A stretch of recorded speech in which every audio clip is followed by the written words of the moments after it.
Hədis anlayışında hədis ailəsinin qurulmasının əhəmiyyəti. Bildiyiniz kimi hədislər müxtəlif hədis kitablarında pərakəndə şəkildədir.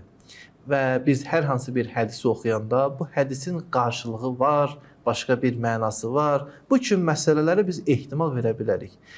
Hədisşünaslar buna görə bir anlayış ortaya qoyub.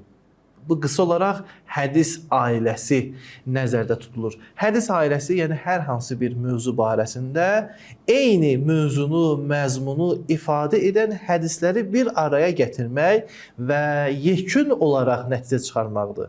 Hər hansı bir hədisi gördünsə, hökm çıxarmağa tələsmə. Çünki ola bilsin, digər hədislərdə onun izahı ondan daha aydın və yaxud onu nəsx edən başqa bir hədis var.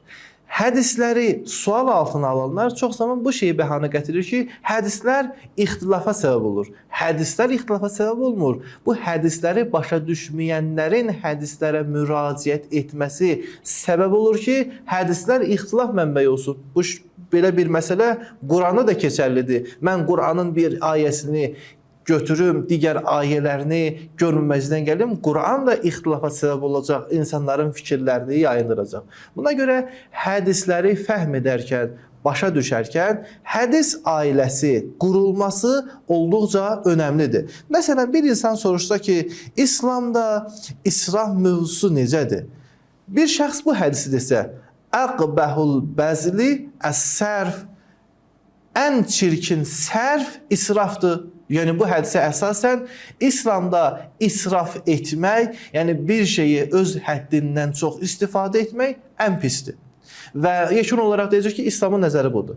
Amma digər hədisləri də bunun kənarına qoyanda, məsələn, əl-israfu məzmumun fi kulli şeyin. İsraf hər bir şeydə məzmumdur, illa fi əf'alil bir. Amma xeyir işlərdə israf yoxdur. Nəticə olaraq deyəcək ki, İslamın israfdakı məqsədi budur ki, yersiz, nəticəsi olmayan, səmərəsi az olan şeylərdə insan israf etməməlidir. Amma bir şeydə ki, insana xeyrə səbəb olacaq, elm, ibadət və s.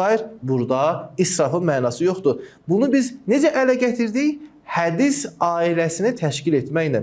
Digər mövzular da bu formadadır. Hər hansı bir hədisi götürüb hökm vermək, o hədis əsasında əqidə qurmaq, fikir bildirmək, İslam təlimlərinə yad olan, hədisşünaslıqda qəbul olunmayan bir məsələdir.